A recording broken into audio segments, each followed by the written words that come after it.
All right, Detroit Lions fans, let's talk.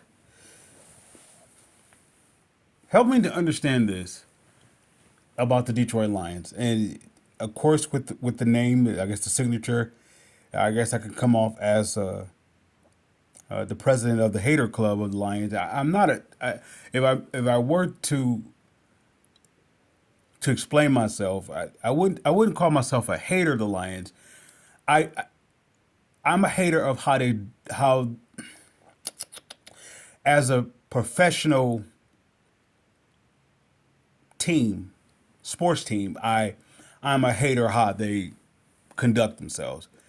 As a business, there's nothing to hate about the Lions. They are supremely successful. With that said, pushing that aside, if you kick a if you kick a dog while it's dead, does it count? Other than you kicking a dog while it's dead. So what I mean by that is the Lions. I'm hearing this thing about they are a new team and they're going a new direction. They're building this, based off of what they have accomplished this year. And what I mean by that is by the teams they have beaten this year. The teams that they have beaten this year are going the opposite direction where the Lions are going. So it's like those are dogs just laying on the ground and they're kicking them while they're there. Somebody has to lose. Well, if the Lions going to be legitimate or be this so-called turnaround team with this new team, well, the only way to prove that would to go against a superior team, not just compete, but you win. The teams that they're beating are the teams that's trying to tank, not trying to tank. They are tanking, and they're making the Lions look. The Lions is making them the team that's tanking look good because you don't want to go. You don't want to pose your fans as that you're tanking. If you have the narrative that the Lions is a superior team and they beat you, then it's easy to look like you're not tanking. It's like you just got beat by a better team. But actually, you're tanking because you want better talent. All right, now here we go with the Lions. This is where my constant gripe with them, or why I could say I as a sports team, you could label me as a president of the hater club. Is for this reason. They get to the door of this golden castle. They get to the door, or we can say to the gate or whatever, and they get there, and just when they finna get ready to, or I guess the gate is finna to lift and allow them to have access pass, the Lions do something to cause them to lower down the gate.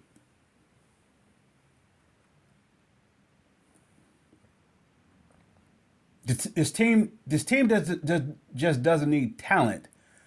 They need talent that's going to overcome 50 years plus.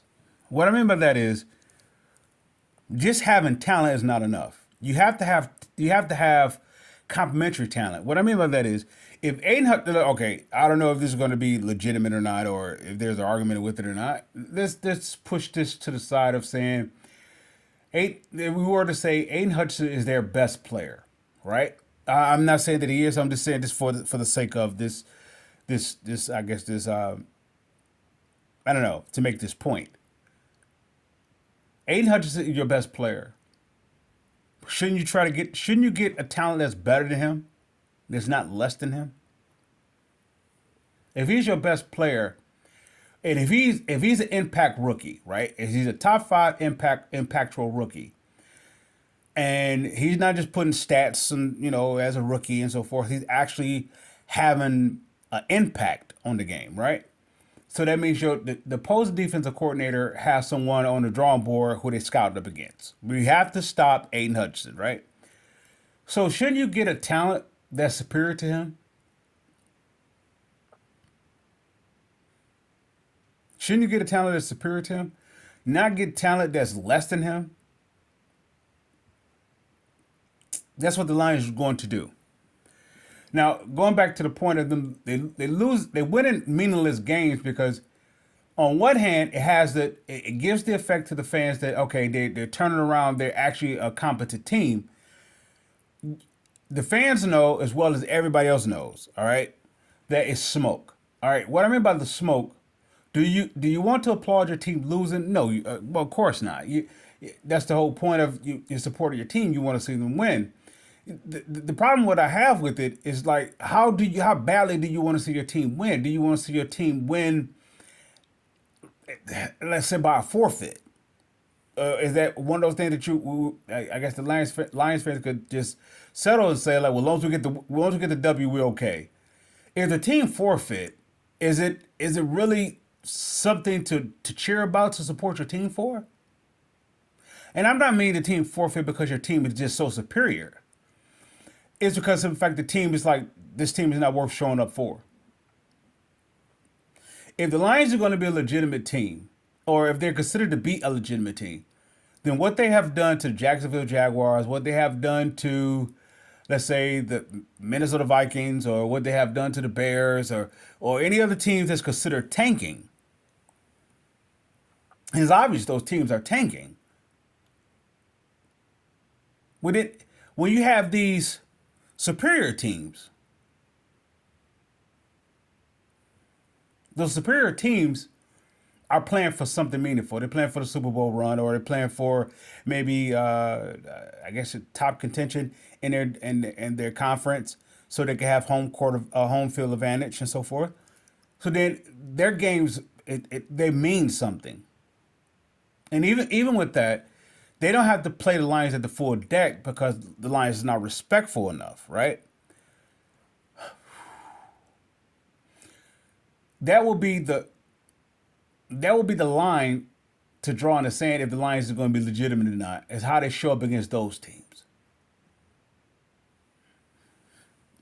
Not against these teams that's actually going in the opposite direction. The Bears, the Jacksonville Jaguars, and Minnesota Vikings are all doing it the right way. They're tanking. Yet they're not. Their tanking is not blatant. What I mean by that is not blatantly obvious. They're tanking in a way that it has okay, maybe it has the fans guessing maybe the Lions are a better team. They're not. When you play, okay, it's always a win-win situation whenever you play against the Lions. Even if you lose against the Lions, it's a win-win situation.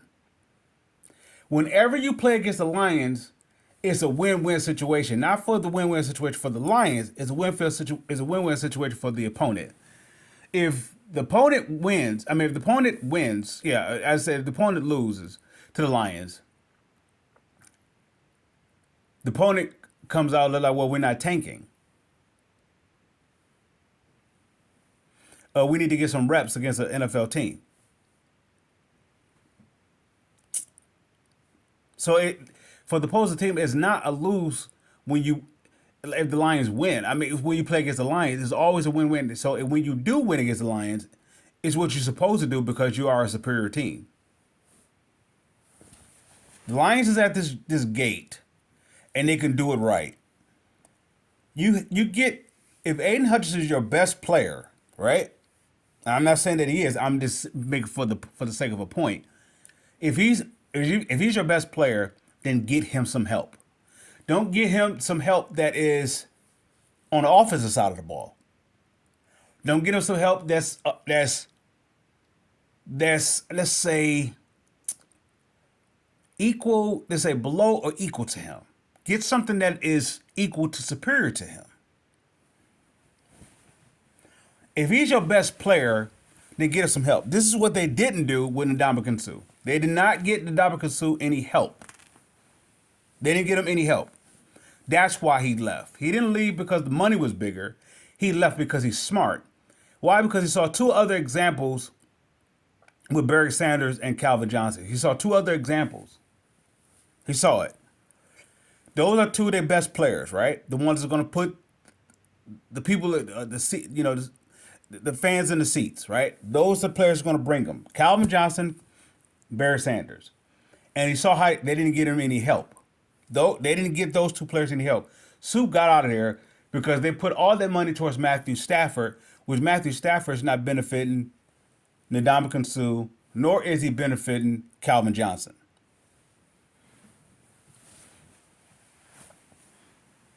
Calvin Johnson is doing all the work. All Stafford does is throw up the ball and Johnson go get it, right? That's just the superior talent of Calvin. He just didn't get any help. And the time that he got help, it was too late. When they brought in, do I dare say, was it who was playing with him? When he had Reggie Bush in the backfield, he had, okay, let's say we could do it two ways with Calvin. When he had, what's his name? The gentleman that what's his name? Javid Best. When he had Javid Best and not Golden Tate, we had Javid Best and Reggie Bush. You got some help in the backfield, somewhat, right? You're predominantly a passing team because of Stafford's arm. I get that. So you get him, you complement him with a receiver, right? I believe you went with Nate Burleson, and later on they went with Golden Tate. Now you're getting Calvin Johnson some help, but at the same time, you put all your chips towards Stafford, and your best if those three horses offensive if those three offensive horses is going to make you irrelevant, then Ndamukong Suh will make you pass irrelevant. He's the guy to get you over the hump. So, because defense wins championships, right? The object of the game is to outscore your opponent. And the way to do that is to score the ball, a goal more than they do, or defensively stop them. So when you have the Ndamukong Suh, when he was here, I guess you could say up under Terrell Austin's defense, there was a top 5 defensive team. All right, we had a young DeAndre Levy. You had let's see who was in the back. Who was a corner? I don't even remember that corner. I just remember DeAndre Levy. Feel me? What's his name? You had Slay. You had Glover Quinn. And you have a few other players, right? You had a few Pro Bowlers, right? But you surrounded off your best player. They still didn't give him no help. They got him. They got by with, let's say, average talent, but no superstar talent. None of those players are superstars. Slay is not a superstar. Quinn is not a superstar. DeAndre Levy is not a superstar. Sue was a superstar, but they didn't give him a superstar. So when they get a high draft pick, they're picking it fairly, who turned out to be the bust, and that's what blew it. That blew it up. Now I say all that to say the same thing with the position that the Lions are in with, let's say, with Aiden Hutchinson. If you are a top 5 pick, top 3 pick, right? Get Aiden Hutchinson some help. Get him some help. Get him some help. A guy that you have to account for as a defensive coordinator. Everybody else on that defense is a question mark. If Aiden Hutchinson is your horse, if he's your guy, that he's your best defensive player, well, then that's the guy that the defensive coordinator is looking at, right? He's the impactful player. If he's going to be the impactful player, you get him some help. Now we're going to stop there with that, and we'll cut it off, and because I could ramble with that forever. This is the reason why I am a hater of the Lions. I guess the president of the Haters Club for the Lions is how they do it as a sports team. Remember when the Pistons had, it was Cliff Robinson, Ben Wallace, Michael Curry as your front line, right? Joe Dumars goes into the next year. He takes out Michael Curry, inserts in a first-year guy who was a rookie the previous year, but inserts a second-year player. Let's say it that way. He inserts a second-year player in Tayshaun, right? Based on what he was doing in the playoffs. So he elevated him.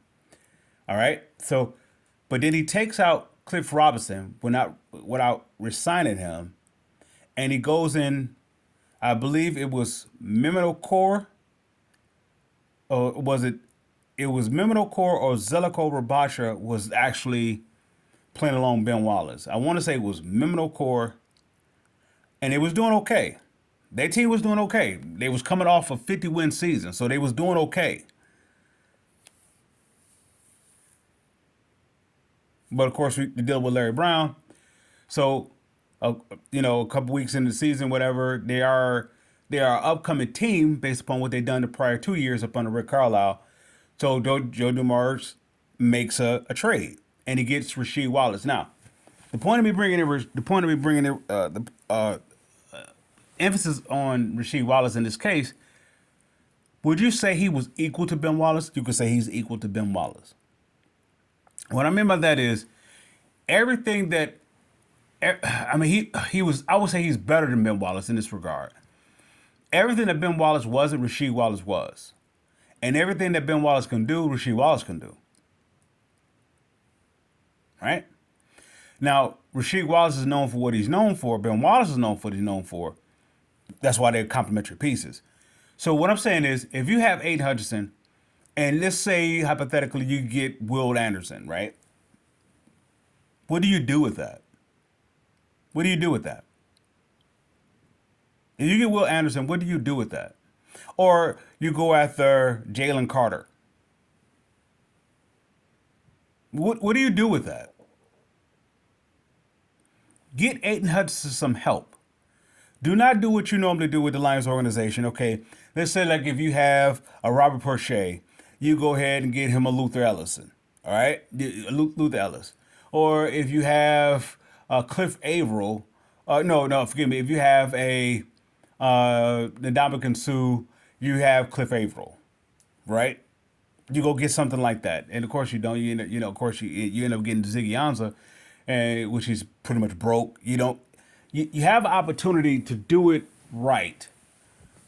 You have an opportunity to do it right, and keep doing it until you do it right. What I mean by that is, who is helping Aiden Hutchinson on that defensive line? And what I mean by helping, who is not just putting forth the effort, because every player is going to put forth an effort, but who's going to impact the defense? Where that offensive coordinator is saying, we have to worry about this player on that defensive line. Who is on that defense that you fear, that you not making a play here or play there, or fluke of this, fluke of that. It depends on who your opponent is. If you're going against a team that's tanking and your player, do something of a play, that's not who they are. They just made a play off a team that's tanking. But if you get a player that's what they're known for and that's what they do, they impact the game in that regard, then that's the NFL. That's the signature of the NFL player. The Lions don't have that on their team. If Aiden Hutchinson is coming to his own as whatever, what other player on that defense is actually have a name recognition that not making a spotty play here and there, where where the offensive coordinator is game planning against them. And if I said it earlier about, by saying the defensive coordinator, I meant to say offensive coordinator. Forgive me. If the offensive coordinator doesn't have at least 3 players on your defense that they are concerned with, you're not going to win. You're not going to win. And those games that you're going to win is going to be against a team that's actually going in the opposite direction, which should be the same thing what you're doing. Now, with that said, give me your 3 best players on your defense of the Detroit Lions right now. And you go arguably, let's say Aiden Hutchinson is 1. Give me 2 more players, your best defensive players. If they're not Aiden Hutchinson level or better, they're not worth saying 2 and 3. They are what you call complementary pieces. Don't get me wrong, it takes complementary pieces to make a team. Yes, it does. But you still need some alphas. Aiden Hutchinson is your lone shark on that line. I mean, I'm not just on the defensive line, just in that defense, period. He's your lone shark. Ndamukong Suh is echoing my sentiments by saying you surround around Aiden Hutchinson. Okay, well then he's saying it because that's what they didn't do with him. They didn't surround him with equal to superior talent. They gave him a reason to leave. That's the reason why Calvin Johnson wanted to leave. They didn't give him any help. Don't get me wrong. Golden Tate is okay. Reggie Bush was okay, but they wasn't on Calvin Johnson's level. This is the point that Matt Patricia was making about Darius Slay, when he was saying that he's not as good as those corners that he was hanging out with. He's not. He's okay. He's plan B. He's not plan A. He's not an alpha dog. He's not. If let's say, for example, There, if Jalen Ramsey was on our team, right? There's no way he would say that. There's no way that Patricia would have said what he said about Slay about Ramsey, not because of Ramsey's personality, because his play. I would say Darius Slay is lucky more. I mean, he's not lucky. Don't get me wrong. He has talent. I'm not going. I won't take that away from him. He's just not. He's your Eric Davis to Deion Sanders. I go back to this 49ers team when they won the Super Bowl that year. The offense was just like the superior thing, but the superior out of everybody else. But yet at the same time, the defense wasn't no slouch either. That Eric Davis made the Pro Bowl. It was Eric Davis, Merton Hanks, and Tim McDonald made the Pro Bowls along with Deion Sanders. No, Eric Davis didn't make that the year that Deion Sanders was there. The year Deion Sanders left, Eric Davis made the Pro Bowl. But the two safeties made it along with Deion Sanders, I believe. What I'm saying is, Eric Davis, if you have Deion Sanders who's shutting down that other side, everybody can roll over to the other side where Eric Davis is. So let's make Eric Davis better. That's all I'm saying is that that's what Darius Slay was. Darius Slay was Eric. He was Eric Davis. I mean, he was yeah, he was Eric Davis. He really wasn't. Eric Davis, it was good. He was okay, as long as he was with a good supporting cast, which he had at least like 6 Pro Bowlers on that 49ers team, right? So he has a real supporting cast. So I don't consider Darius Slay was on a Ramsey level where he's barking it and he's shutting it down. I say all that to say this, and the Lions have an opportunity to do it right, and instead they they put the fans in this let's call it it's what I called Stafford years ago. It's what is the word I'm looking for? A conundrum. It's interesting how they're too good to be bad and they're too bad to be good. That's how this organization runs it. How do I know? If Aiden Hutchinson is your best defensive player, then you get someone that's superior to him, or someone equal to him, or let's say someone equal to him is superior to him, or someone superiorly compliments him. Get him some help. With that said, Lions fans, I salute.